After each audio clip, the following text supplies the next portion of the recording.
You ask Tiger to calculate. This deals with linear inequalities with one unknown. The final result is s smaller than 7. Let's solve it step by step. Isolate the s. Divide both sides by -2. Whenever you multiply or divide by a negative, reverse the inequality sign.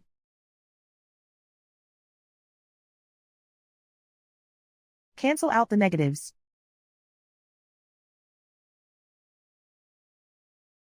Simplify the fraction.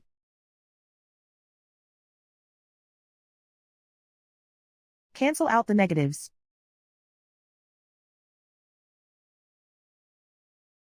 Find the greatest common factor of the numerator and denominator.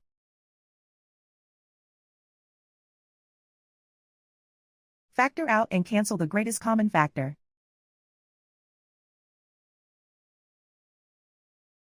Plot the solution on a coordinate grid.